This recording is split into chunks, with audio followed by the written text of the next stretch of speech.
Police constable 2024 के परीक्षा पत्र के सभी हिंदी के प्रश्नों को ज़्यादा समय न लेते हुए चलिए शुरू करते हैं। पहला क्वेश्चन देखिए क्या है कि निम्नलिखित में से कौन सा शब्द तत्सम है। तो इसका आंसर हो जाएगा आपका ए, शुष्क। निम्नलिखित में से चांदनी शब्द का पर्यायवाची कौन सा हो जाएगा। तो इसमें ज्योत्सना हो जाएगा इसका, और कौमुदी। अगला प्रश्न देखते हैं, निम्नलिखित में से किस वाक्यांश के लिए दिया गया शब्द सुसंगत है। सुसंगत है, इसका आंसर हो जाएगा आदि से अंत तक अधोपांत। श्रुतिसम भिन्नार्थक शब्द युग्म, निर्वद और निर्विवाद उचित अर्थ है। तो इसका आंसर हो जाएगा निर्वाद का होता है आपका निंदा, और विवाद रहित हो जाएगा इसका आंसर। अगला प्रश्न देखते हैं कि निम्नलिखित में से अशुद्ध वाक्य का चयन कीजिए। अशुद्ध वाक्य का, तो तुम मेरे तरफ क्यों चले आ रहे हो। तो इसका आंसर आ जाएगा तुम मेरी तरफ क्यों चली आ रहे हो। इसका अगला प्रश्न देखते हैं, निम्नलिखित में से लिंग के दृष्टि से कौन सा विकल्प गलत है। तनुज का तनुजा हो जाएगा, इसका बनिया का बनियाइन हो जाता है। आगे चलते हैं, वधु का बहुवचन क्या होगा। तो इसका हो जाएगा बधुएं। वधु का क्या हो जाएगा, बधुएं। क्या हो जाएगा, बधुएं। अगला, माँ ने बच्चे को मिठाई दी। जहाँ पे भी कहीं देने का भाव स्पष्ट हो जाए उसको संपदान कारक कहते हैं। अगला प्रश्न देखें, निम्नलिखित में से कौन सा शब्द तद्भव है।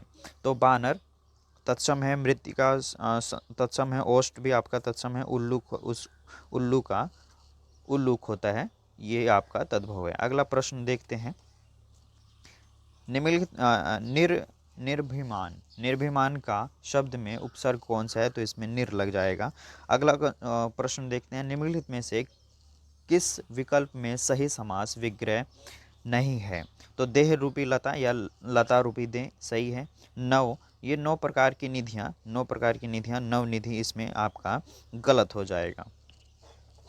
अगला प्रश्न देखते हैं, निम्नलिखित में से निश्चय वाचक सर्वनाम क्या है। तो यह हो जाएगा, यह और वह आपके निश्चयवाचक सर्वनाम होते हैं। कवि जमा ईश्वर आपका कविश्वर हो जाएगा, कवि जमा ईश्वर कविश्वर हो जाएगा।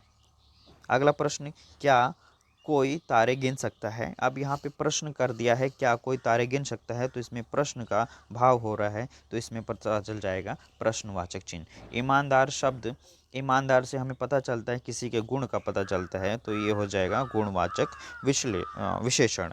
निम्नलिखित में से सक्रामक क्रिया, सक्रामक क्रिया वो होती है जिसके कर्म का पता चले। रमेश ने खिलौने खरीदे, क्या खरीदे, खिलौने खरीदे।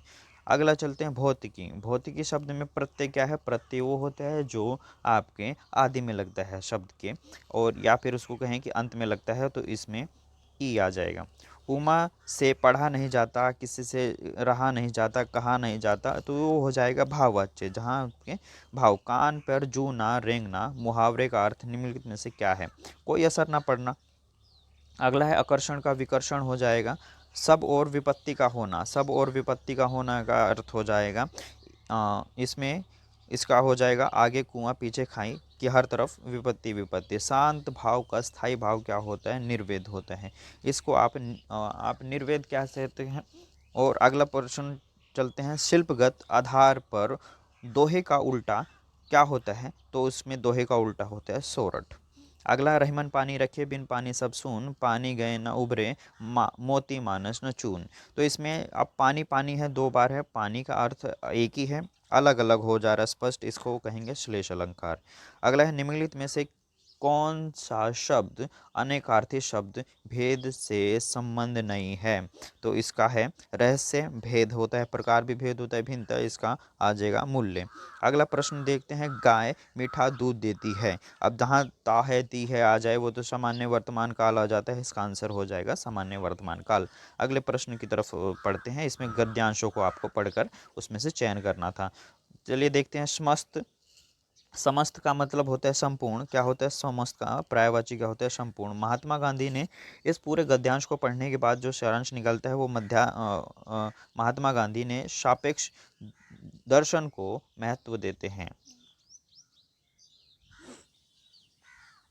अगला प्रश्न देखिए कि गद्यांश को उचित शीर्षक दर्शाइए। उसी शीर्षक इसमें क्या है कि श्रम संबंधी विचारों की बात की गई है यहाँ पे, और इसका आंसर हो जाएगा आपका डी। अगला प्रश्न देखते हैं, गांधी जी पापी किसे कहते हैं? पापी उसे कहते हैं कर्म ना करने वाले को क्या कहते हैं? गांधी जी पापी कहते हैं। गद्यांश में के आधार पर चोर की परिभाषा क्या है? चोर वो है जो बिना श्रम भोजन करने वाला, उसको क्या कहते हैं आप? बिना श्रम भोजन करने वाले को क्या कहते हैं? इसमें गद्यांश में चोर की परिभाषा दी गई है। निर्जा, निर्जा किसकी है? तो कृति किसके द्वारा लिखी गई है? महादेवी वर्मा की। हिंदी जो भाषा किस भाषा से उत्पन्न है? तो ये अपभ्रंश से उत्पन्न हुई है। अगला चलते हैं कि बिल्कुल थोड़ा थका हुआ है, वह थका हुआ है। इस प्रश्न का उत्तर देखेंगे क्या होगा। इस प्रश्न को देखते हैं, वह बिल्कुल थक गया है। इस वाक्य में कौन सा क्रिया विशेषण है? तो इसका आंसर हो जाएगा रीतिवाचक।